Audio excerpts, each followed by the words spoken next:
Commissioner, I want to say on behalf of our 41,000 students in Lake County, thank you. Thank you to United Way of Lake and Sumter County. Thank you to our community and business partners represented in this room. Your support of our students has such a major impact on our success as a community and as a school district. So on behalf of them, I'd like to thank you so much for what you do every day.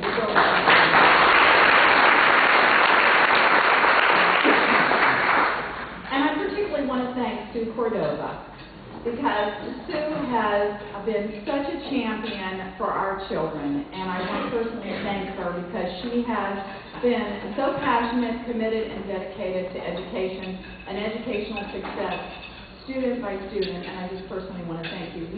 We love working with you. So thank you. It is such a pleasure and an honor for me to have the opportunity to introduce to you our commissioner. Let me tell you a little bit about Dr. Bennett. For nearly 30 years, Dr. Tony Bennett has dedicated his life to educating students, and you'll clearly see that in his comments.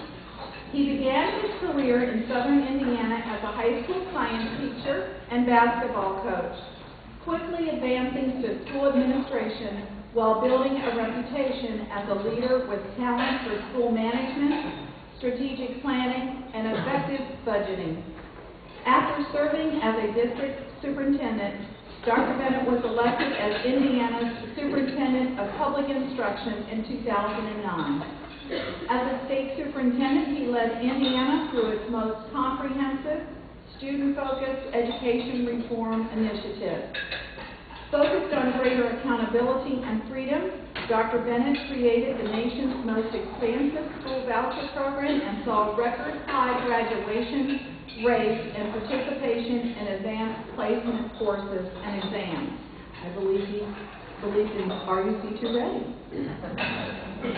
Dr. Bennett's leadership quickly earned him a national reputation among government and educational leaders. In 2010, the Indiana Chamber of Commerce named Dr. Bennett Tony Government Leader of the Year, and in 2011, the Fordham Institute named him Education Reform Idol. Dr. Bennett's high expectations for students and commitment to involving community partners has also made him a key player in the national education reform efforts.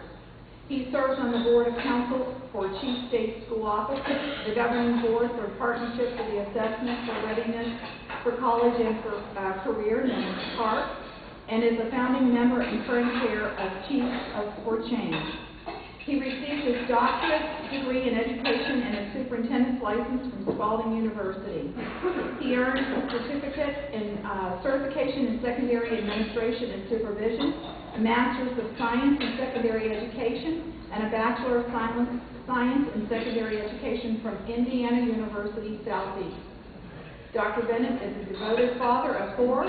He resides in Tallahassee with his wife Tina and beloved dog Teddy. And on a personal note, Dr. Bennett has joined the state as our commissioner and is new to our state, and he has hit the ground running. We enjoy his passion for education. He is extremely approachable and transparent and very candid, and we just have appreciated his dialogue on what we're all here for, and that's high education for the students in Florida. Welcome, Dr. Bennett.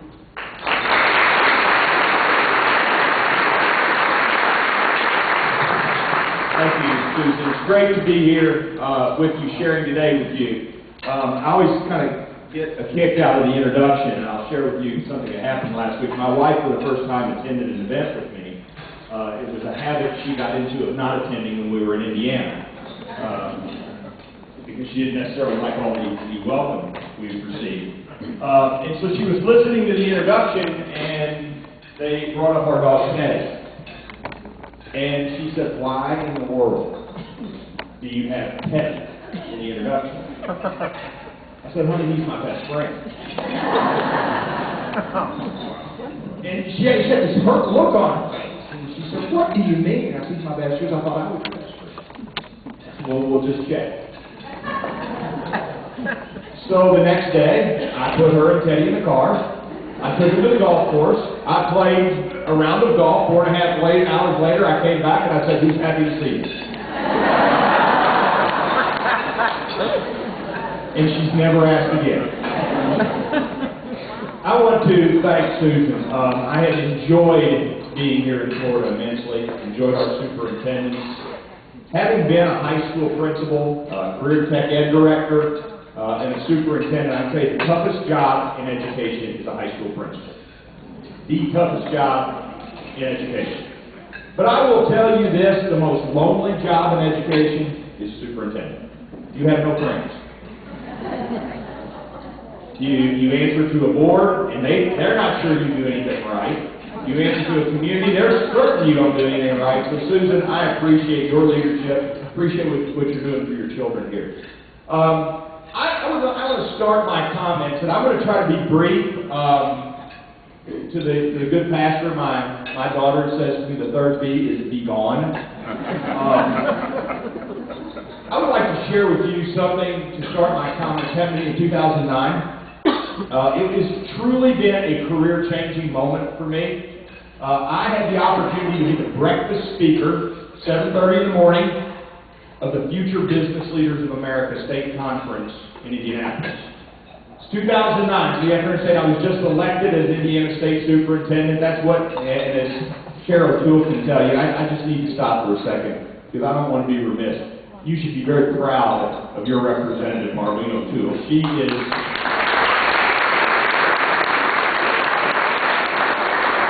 I've served legislatures now in 2 states and have witnessed legislatures traveling around the country in numerous states. And I want to tell you, first of all, she runs about the best committee I've seen in the country, most efficient.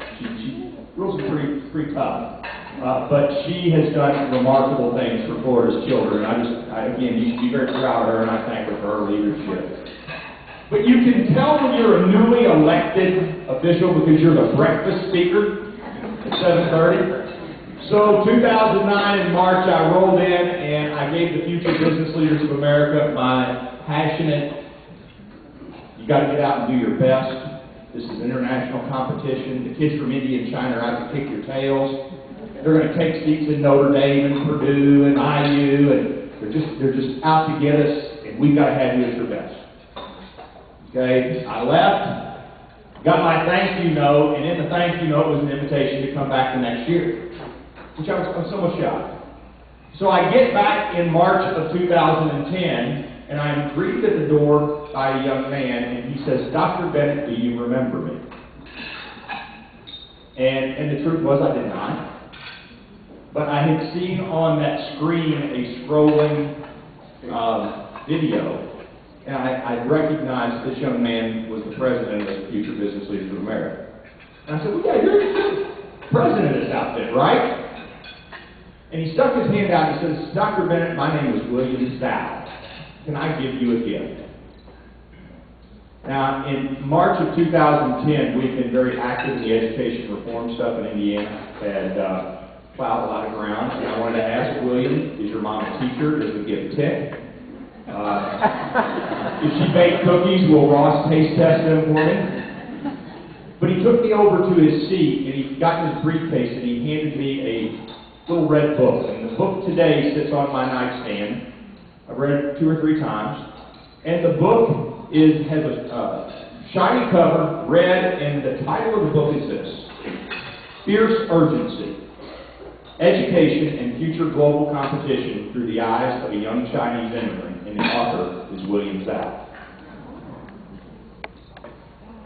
Okay? And inscribed on the front cover of the book, it has this: "To Dr. Bennett, you inspired me to write this book." And in the year between 2009 and 2010, William wrote and self-edited and published a book about education and international competition. And very early in his book, he makes, in my opinion, one of the most profound comments that I have ever heard about education. And William says this, and just a quick background on William. He grew up in Anshan, China, spent the first 10 years of his life in China. He moved to Vancouver. and then his parents moved to the middle of Indiana, a place called Kokomo, when he started high school. And William says this in his book. He says, education is like a big old chess game. And he says, I fear that my native country is playing chess to win. But I more fear that my current home country is playing chess not to lose. And he said, I know my native country and I know what's on their mind. And if we don't start playing chess to win, they're going to get us. 18-year-old kid. And he says, good enough isn't good enough anymore. So what we have settled for is not good enough anymore. And I think of William. We still correspond by email all the time. He's a Wells Scholar at IU. Great kid. Will undoubtedly be a success.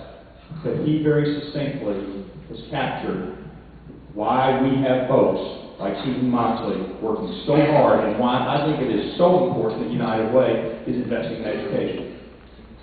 Is because good enough isn't good enough. And we must have a fierce urgency about how we prepare our children for college and career. We must have a fierce urgency to make sure that Florida and the United States continue to be the national and international leaders in how we educate children, how we attract jobs, and how we grow an economy. We must do that. And we must never take our eyes off the fact that we can't play this game not to lose. And I want to talk to you about just a couple of ideas. And there are many in the education space, and then we'll take some questions, and I'll be more than happy to answer any question. Understand, I just came off 10 months of a political campaign. There's nothing you can ask that will offend me, and there's no way you can ask it that would offend me. But I just want to talk about a couple things. One of those things is drawing a great deal of debate. Madam Chair and I were talking about this very issue when I first sat down. Some of you may have heard about it. Superintendent lives it every day when she said, are you ready for college and career readiness? And that is Common Core state standards. It is an issue, as I was coming in today, where I read a great deal. I have debated this issue in virtually every corner of the country in support of Common Core. I want to be very clear about that. And it is an issue where some of my colleagues do not agree with me. And I want to be very clear with anyone sitting here in the audience who would say, I'm really not for that. And again, I'll take your questions about it, but I want to tell you why I think it is so vitally important to move us to William's vision of fierce urgency. And that is, in my experience as an educator, and I've been doing this since 1983, I have never witnessed anything in education, and we've had fads come and go. Never had anything that has affected education where we kept three things in mind to transform the way our children learn, our teachers teach, and the way we assess those two activities. Common Core will do those three things. It will transform the way children learn. It will transform the way teachers teach, so our children do learn, and it will transform the way we assess and analyze our students' progress. But it will do it doing three very important things that we've never done before. One, it will internationally benchmark our children. Never since I have been in education have we put our eyes on something that said, let's not just compare Lake County and Sumter County. Let's not just compare Lake County, Sumter County, and Osceola and Orange. Let's not just compare Florida and Indiana and Connecticut and Massachusetts and California. Let's compare ourselves to the rest of the world. And let's have a set of standards, not a curriculum. Let's have a set of standards that gives our kids a shot at being internationally benchmarked. So that's number one. Number two, it honors what I believe to be one of the most important things we have that makes this nation so great, that honors our Constitution. This was a state-driven initiative. It's not a takeover by the federal government. I want to be very clear about that. I have some very strong opinions about what has happened during the rollout of Common Core, but I am here to tell you, as Commissioner of Indiana, now Commissioner of Florida, we in our Department of Education are responsible for this. We developed them, and we developed them by taking the best standards of all the states. Not all the standards of all the states, the best standards of all the states as a framework. So it's state-driven, internationally benchmarked, state-driven. And the third, for the first time in our history, we are now going back to honoring local control. The creativity of our teachers. How many of you have ever heard this phrase, we do too much teaching to the test? Ladies and gentlemen, in the next 3 to 5 years, your superintendent will be able to have a discussion with you, with her teachers, where they will not talk about teaching to the test. They'll be talking about making sure students are problem solvers and critical thinkers. They will be talking about a deep understanding of content, a deep, rich understanding about math and English language arts, with the ability to use teacher creativity to put social studies, science, music, PE back into our curriculum. And finally, the United States and Florida will stop leading the world in textbook thickness, and we will start leading the world again in critical analysis. So this initiative, internationally benchmarked, state-driven, honoring local control, is, in my opinion, the biggest issue our state faces. Because at the end of the day, Common Core ends with the idea that our students will be college and career ready. I have an 80-year-old dad on Friday, a veteran, Korean War veteran, so thank you very much, gentlemen, for your service. My dad and I were together not long ago and having a little debate. Dad says to me, "Tony, I don't understand why you're about all this math stuff." He says, "You know, I was a union electrician." I said, "I didn't take all that math." Of course, you know, I never miss a shot at my dad. And I said, "You know what that shows me, Dad?" He said, "What?" I said, "You're old."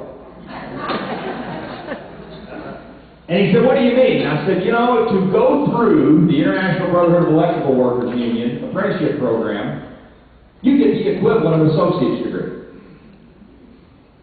The math you take is the equivalent of a second year of college math. You just don't realize it.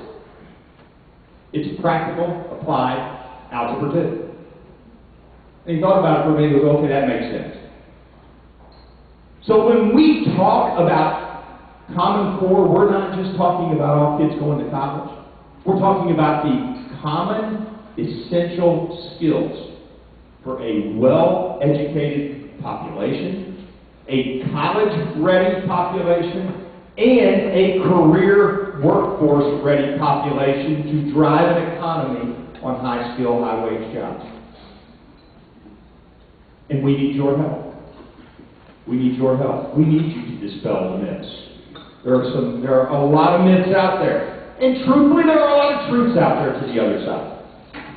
We need to have that very intelligent, reasonable discussion, and we need to continue to push our students in this direction. The second issue I want to talk about is mentoring.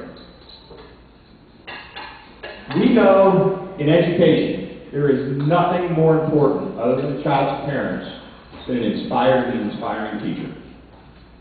But let's go to how many children that don't have that nucleus of a family. Or maybe children don't have the opportunity to have parents who have the time to spend because they're fighting to make ends meet. I'll take stock of the children here. There is tremendous benefit to making sure our children have significant adults in their lives to help them make critical decisions. Virtually every state now has some type of opportunity scholarship where a child can take state money and go into post-secondary. I want you to think about a growing trend that I think Florida is really helping us solve, and that is how much of that money is wasted. Sounds harsh. But far too often we take disadvantaged children who have never had access to that sum of money and we hand it to them without any guidance, any mentoring, and we say, here, go pick your way to college. When we use Take Stock, we help our children do that. So I ask you, besides pushing us with college and career readiness and Common Core, think about being a significant adult in the life of a child. Think about helping a child learn to read. Think about helping a child learn to think. And think about helping a child learn to grow so they can become that significant adult in the next generation. That's fierce urgency. That's fierce urgency. And we can talk about a number of other things, and then I'm going to stop here, and I want to read you a quick poem that I actually read this morning, so that just tells you how well I prepared. I want to read you a poem by Charles Osgood of Sunday Morning fame. Now, you're going to have to excuse me for just a second while I open my iPad. This actually came to me from one of my former staff members in Indiana, and said, Tony, I thought of you when I read this. And it is very powerful, and it is actually called Good Enough, oddly enough. And I thought it was very appropriate with Williams' words. It's actually called Pretty Good by Charles Osgood. There once was a pretty good student who sat in a pretty good class and was taught by a pretty good teacher who always let pretty good pass. He wasn't terrific at reading. He wasn't a whiz-bang at math. For him, education was leading straight down a pretty good path. He didn't find school too exciting, but he wanted to do pretty well. And he did have trouble with writing, since nobody taught him to spell. When doing arithmetic problems, pretty good was regarded as fine. 5 and 5 needn't add up to 10, because a pretty good answer was 9. The pretty good class set and was part of a pretty good school. And the student was not an exception. On the contrary, he was the rule. The pretty good school that he went to was there in a pretty good town, and nobody there seemed to notice he couldn't tell a verb from a noun. The pretty good student, in fact, was part of a pretty good mob, and the first time he knew what he lacked was when he went out to look for a pretty good job. It was then he sought a position. He discovered that life could be tough, and soon he had a suspicion that pretty good might not be good enough. The pretty good town in our story was part of a pretty good state, which had pretty good aspirations and prayed for a pretty good faith. There once was a pretty good nation, pretty proud of the greatness it had, which learned much too late, if you want to be great, pretty good is in fact pretty bad. Folks, that's fierce urgency. Our kids deserve better than pretty good. Our job is to make sure they have much better than pretty good. And our job is to demand that of them, hold them accountable for that, and hold ourselves accountable for that as we move into a period of education history where our state and our nation need to go back to the top of the world stage. So with that, I'll take any questions you may have.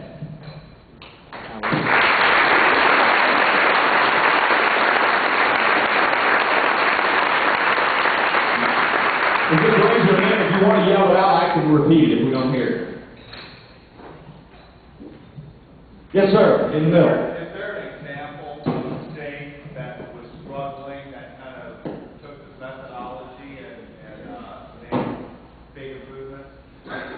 Well, first, Common Core is not totally rolled out. Many of your districts in this state are really implementing at the early grades now, and full implementation will occur through the next school year. But let me share with you something that I think is very important to your point. This is, I hope you take with a great sense of pride. Florida as a state, and I can say this, I've been in this state 4 months. Florida as a state sets the national pulse on how we educate children.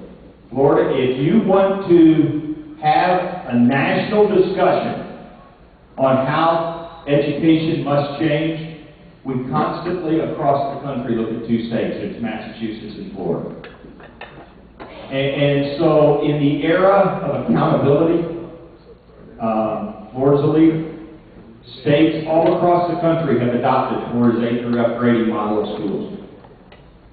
States all across the country have found a renewed sense that 3rd grade literacy is important for an educated population.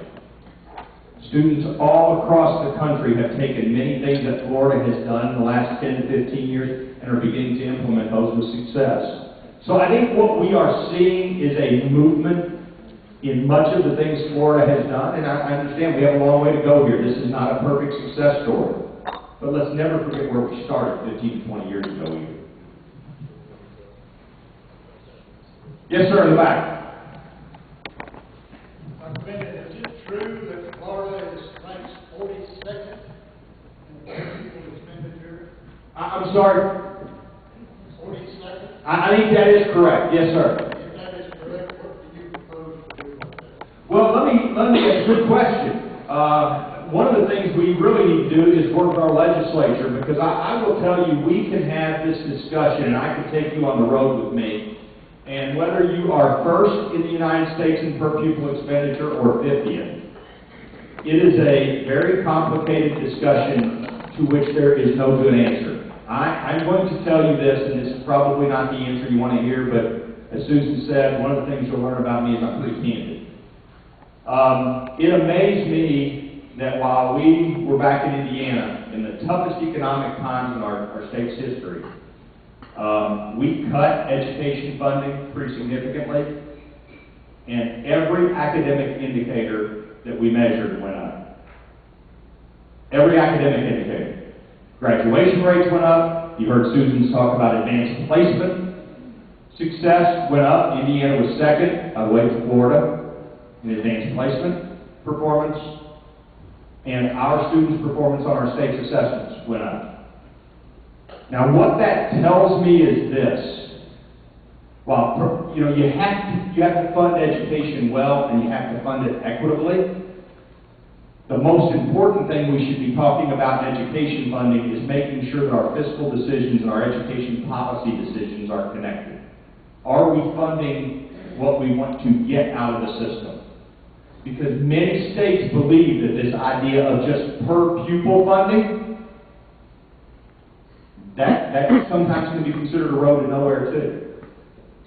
Because is per pupil funding the same in our toughest urban districts or our most disadvantaged rural districts as it is in our affluent suburban districts?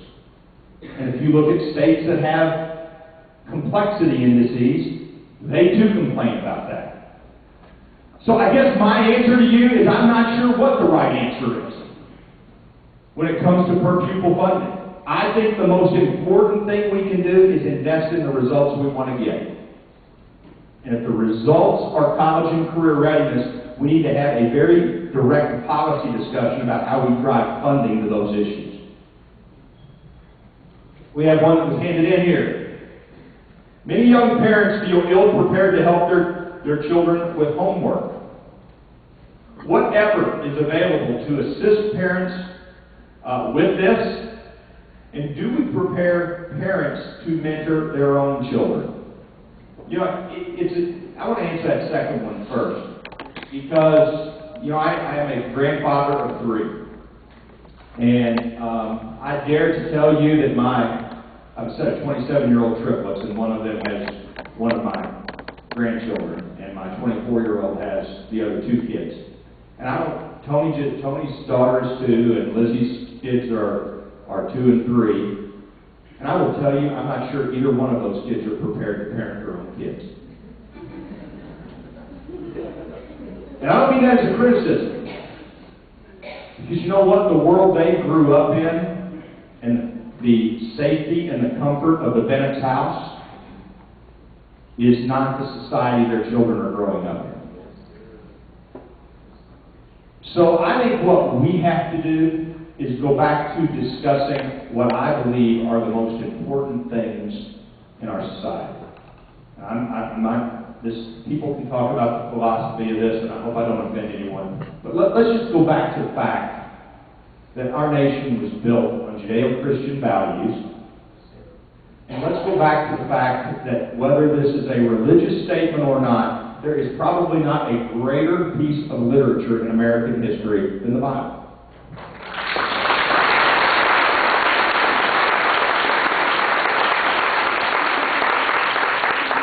And let's go back to the fact that if you combine the Bible with the founding documents and great conversations, and you combine the Bible, the founding documents and great conversations with things like Shakespeare and Huck Finn, and parents spend time with their children reading and talking about those things, that's good mentoring. That's teaching good citizens. So I'm not so sure that in our society, and I have a ongoing conversation with my good friend Bill Bennett about this all the time, and we're not related, and Bill's thankful for that.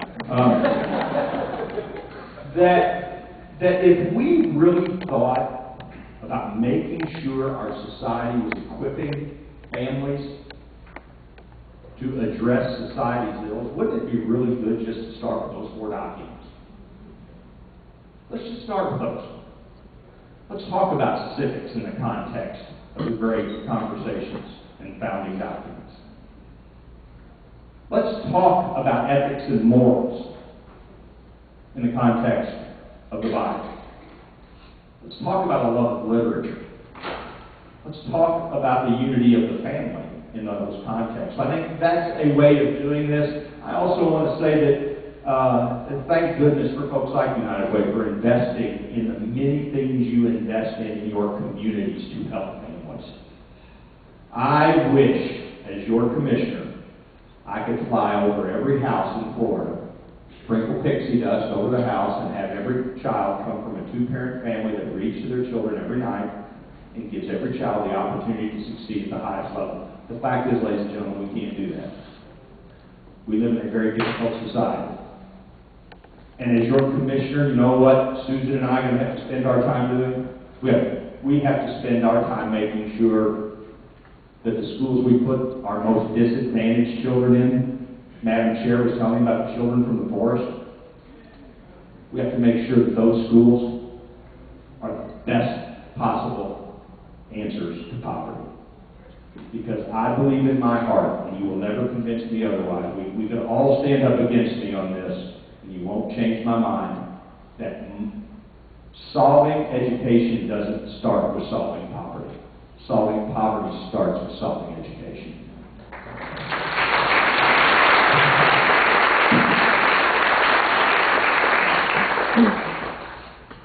It says over 47,000 adults and young adults have no high school diploma. Some need remedial help, and others have difficulty paying $50 for their GED program. Why are changes being made to increase the difficulty of the GED program and increase the cost? It appears decisions are being made to decrease the number of people participating in the GED program.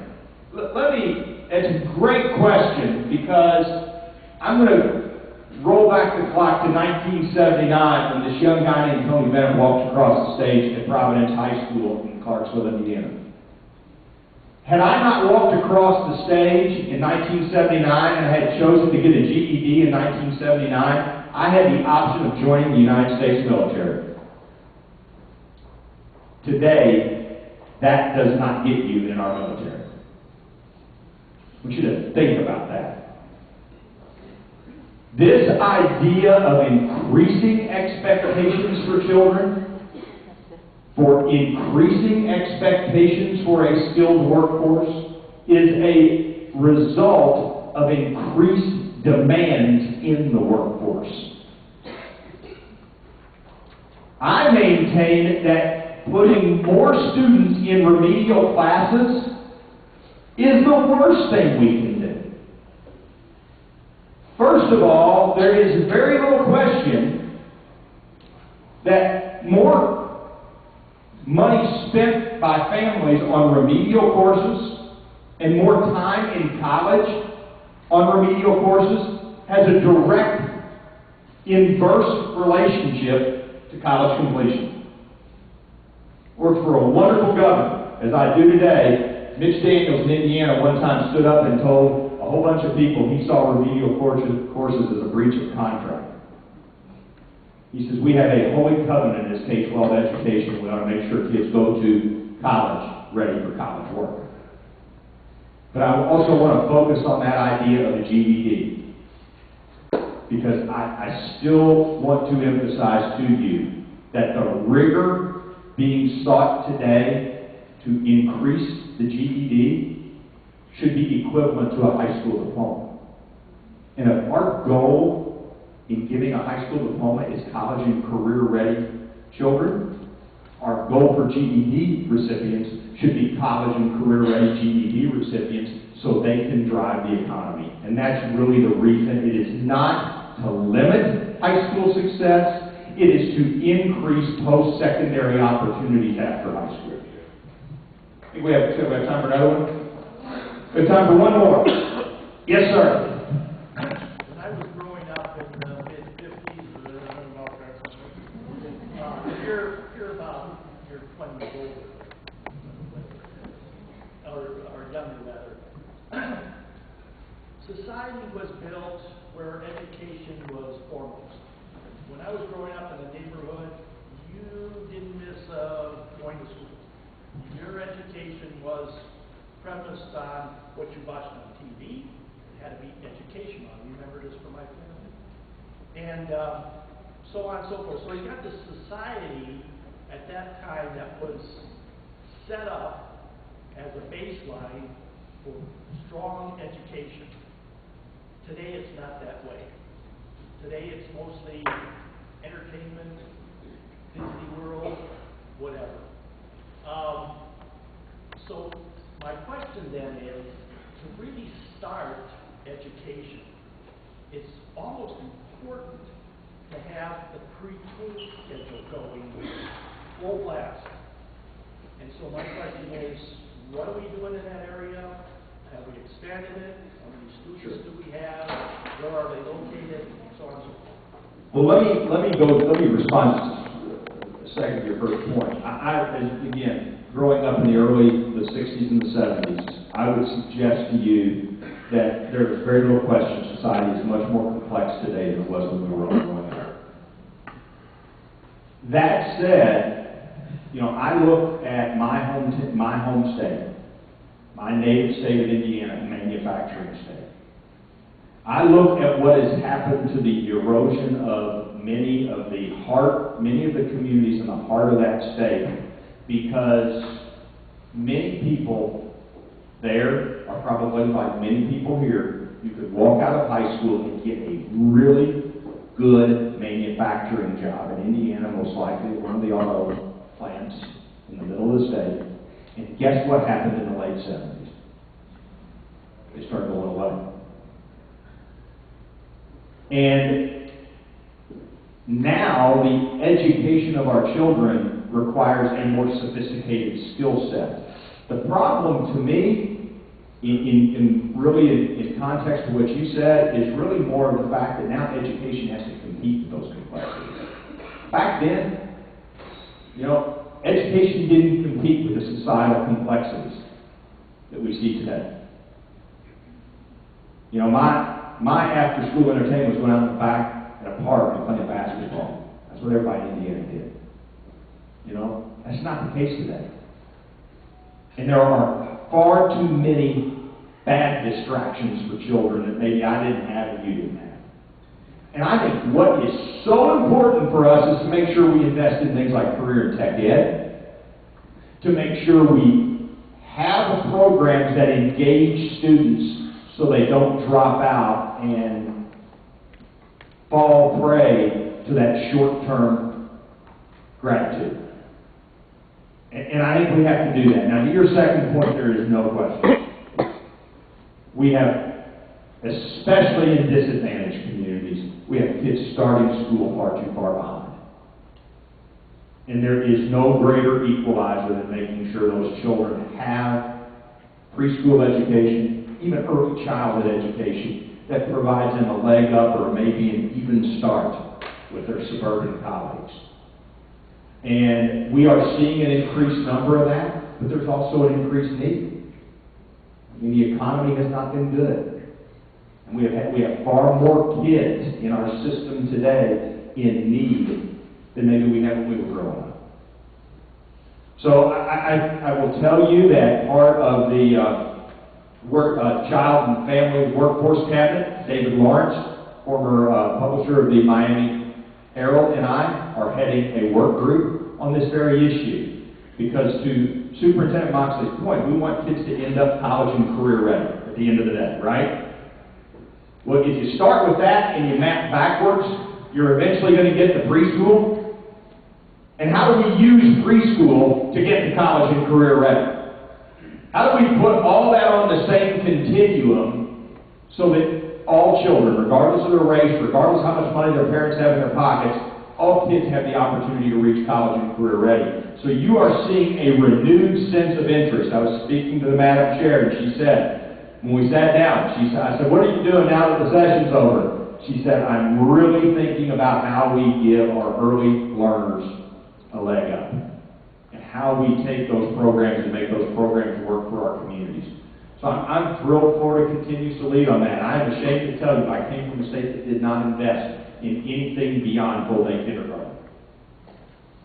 And I am thrilled to be in a state that understands the importance of giving our early learners a leg up. And I think you're going to see more and more and more discussion about that, so we do give students the opportunity to produce more college and career-ready children. And we have an opportunity here in Lake and Sumter counties to use education as the greatest economic development driver we have. Ladies and gentlemen, thank you for your time.